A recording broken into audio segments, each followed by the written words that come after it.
When I was 11 years old, I attended a summer camp where my counselor called me Butterball the entire summer. I struggle with my body in very classic ways of really desiring the average teenage experience where I get to have a high school crush. I get to maybe imagine that a boy in my math class would like me back. And none of those things came to fruition. Most Latinos, we have this idea of what a Latino body should look like. You were supposed to be curvy, but only curvy and thick in the right places, right?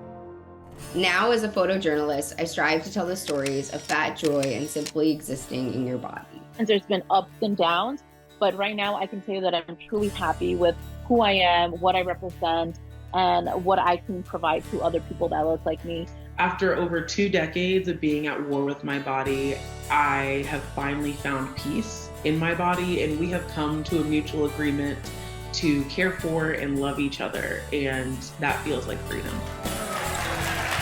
All right, welcome back.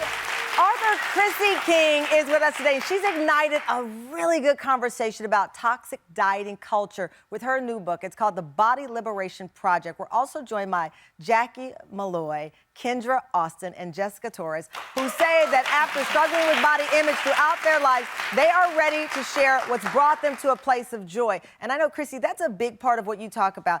The joy in your journey. And we are very mindful of it on our show. I always tell my team, we don't want to have a series of people saying, this is how hard it is, because life is hard.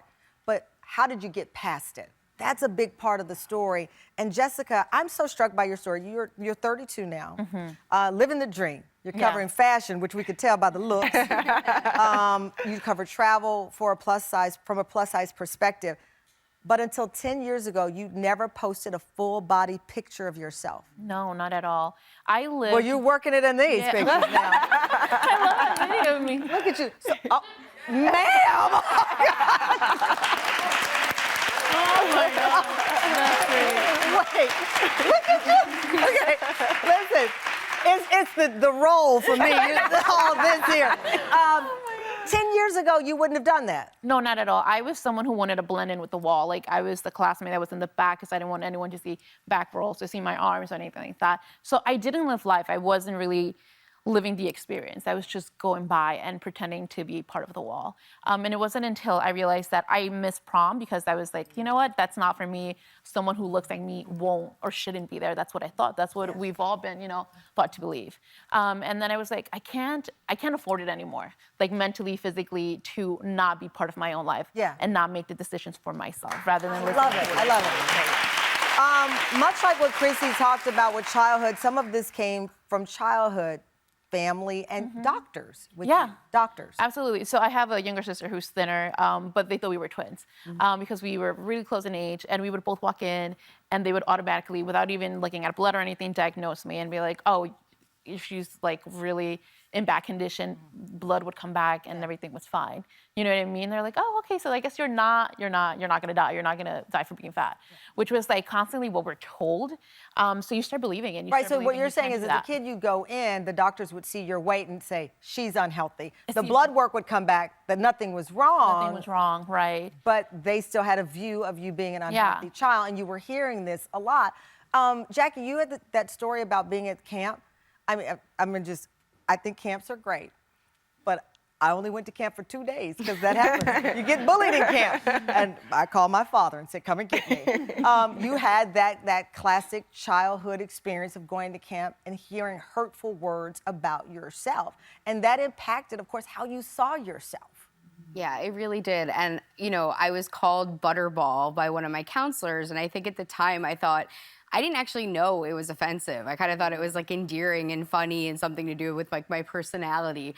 And then I have an older sister, and she kind of like cued me in and was like, no, like she's making fun of you, like she's calling you fat. And it's something really unique to like be fat shamed as a child before you even know what fat shaming is. Right, because you didn't even know process fully what it was. Yeah, I didn't even connect it. I didn't even understand that she was making fun of me. That makes it even more hurtful because you went in with the innocence of a child. Exactly. And then you learned something. But through your journey, you've become a photojournalist, and you actually attended an adult camp that was a safe space that embraced and celebrate women of all sizes. I have what you wrote. You said, never had I seen Fat Women So Free.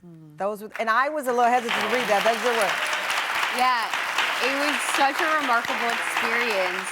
This is Camp Roundup, and it's an amazing summer camp. Okay, I've changed my minds about camps now. I like camps. It was incredible. You know, it was like these women coming, they could just fully be themselves. They were incredible. They got to bond and talk about, if they wanted to, some of the things that they'd experienced and gone through. I mean, I had really never been to a public pool where I hadn't seen a fat woman stand on the side trying to cover herself or like drop the towel at the very last second, and hear everyone like strutted to the pool and jumped on in. It was like jiggling and nobody cared. And it was amazing. I love it. Kendra, you said something, speaking of humanizing words, you're a model and a writer, and you said you call your body a vessel for your soul's purpose. Yes, ma'am. Yes, ma'am. And those words are even more powerful when I reveal to the audience that as a teenager, you were 14.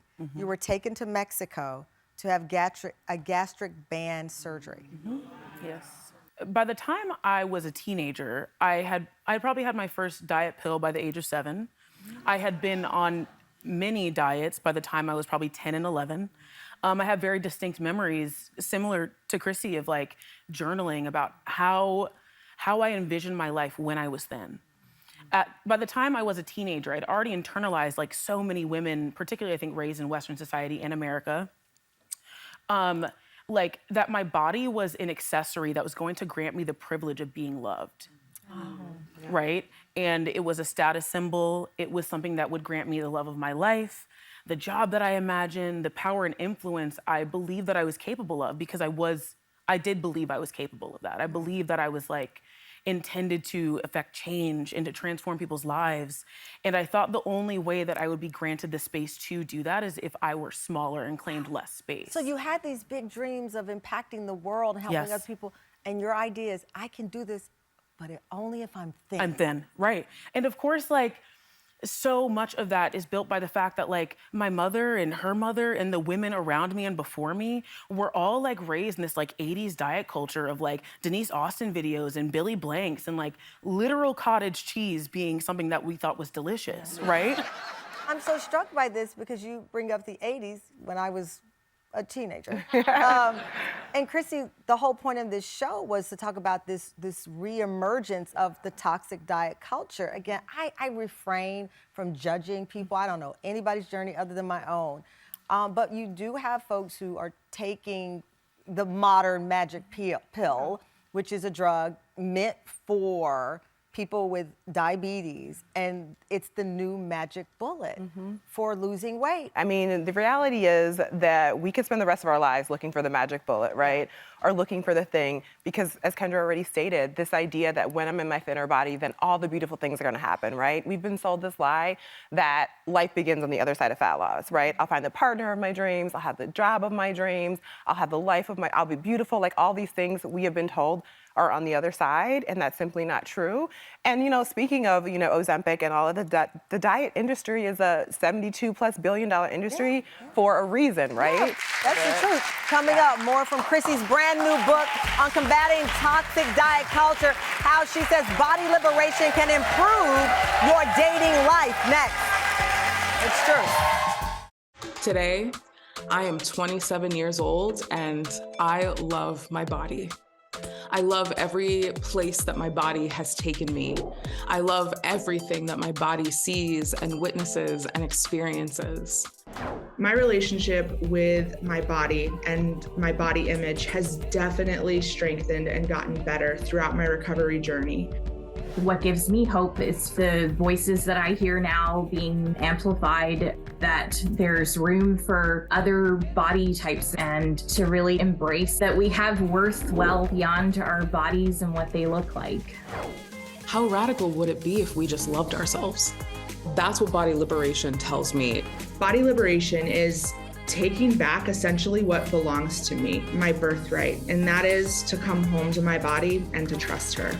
I love it. Welcome back. Thank you to the Tam Fam for sharing how you reach a better place in your relationship with your body. The Body Liberation Project author Chrissy King and Jackie, Kendra, Jessica are still with us. They're talking now about how the toxic diet culture can also impact the way you date. Kendra, I'm starting off with you here. Part of your body image journey, you recently wrote in your newsletter about choosing to be celibate for almost 2 years. You wrote, still learning how to care about liking myself more than being liked.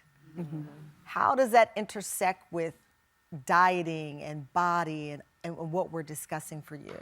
Celibacy at that point was just simply a way to step back and grant myself some perspective. So you need the distraction. I didn't need to rush into that version of intimacy. Like, I think one of the best things that we can grant ourselves is the power of pause. Okay. And in that moment, I just needed to sit with my own energy. Exactly. I like that. And connect with people on a deeper level. And most importantly, just like see the ways in which I might attempt to run away from myself into the arms of somebody else simply to not have to deal with my own stuff. Oh. Chrissy, you were married from age 22 to 33. Yes. And before you amicably divorced. Yes. And you wrote in the book, one of the things I never anticipated was how much entering the dating scene at the age of 34 would trigger my body image issues. Yeah. So dating again triggered some of these old feelings. Absolutely, because it's one thing to like come to this place where you like are just so at peace and you love and you embrace the body that you're living in. But the reality is we live in a world that is incredibly fat phobic, right? And so you're gonna come into contact with people who don't have those same values about bodies that you do, right? And so, yes, it's like it definitely triggered my body image issues in ways that I wasn't necessarily anticipating, to be out in the world dating men who have opinions about bodies. Yeah. And so I think that was, again, this place of me coming back to myself and realizing, again, reinforcing what I know to believe to be true, and also remembering that I don't want to date anyone who really is just interested in how I look anyway. Right. And so if you're not absolutely, right, that's all you see. That's all you see. Yeah. Jessica, you said earlier you skipped your prom. You skipped your prom. Have you been able to get past that? Because that again it's a rite of passage, and you deserved that rite of passage, and you were made to feel that you didn't. Right, and I think that's what motivates me to keep going in life in the most amazing way that I can. Yeah. I want to fulfill everything that I thought I couldn't do before. I feel like I'm living all the dreams that I kind of hid when I was younger. I was like, I didn't even want to say that I wanted to go to prom. You're like, no, I don't want to even do that. You know what I mean? Because I didn't think that I deserved it. You get the prom every day with your job. Exactly. Like all the kids that went to high school, wish they were you now. Jackie, to bring this to a close, one of the things I love that you talk about is that we need more happy stories. You want to see more kindness and how we talk about each other's bodies. And you all have made the point, even when we walk up to someone and we say, oh my gosh, you look so thin, we comment instantly on that versus looking in someone's eye and just saying, hi, I'm happy to see you. How are you? How are you? Hello, how are you? Yeah. I've reclaimed the word fat personally. I think maybe everyone goes on their own journey of that, but right now I think maybe at least the four of us have reclaimed that you word. Say thin, you should be able to say fat. Like my existence is not a dirty word. All right. It's a descriptive word, right? Like fat is a description of someone. It's not. It's been used as an insult. It's been used as a word to bully and to hurt, but it's a descriptive word. I have to ask you, Chrissy, when you wrote the book, what was your biggest dream that would come from this? Oh, that's such a beautiful question. Honestly, when I wrote that book, I really, in my heart, wanted to be used as a vessel to help liberate and set people free. And I felt like if one person is liberated through that book, I've done the work I was supposed to do in this world. Wow. Yeah. Thank you, Chrissy, Jackie, Jessica, Kendra. Thank you to the members of the Tam Fam who shared their story. Chrissy's book, The Body Liberation Project, is available now, and everybody is going home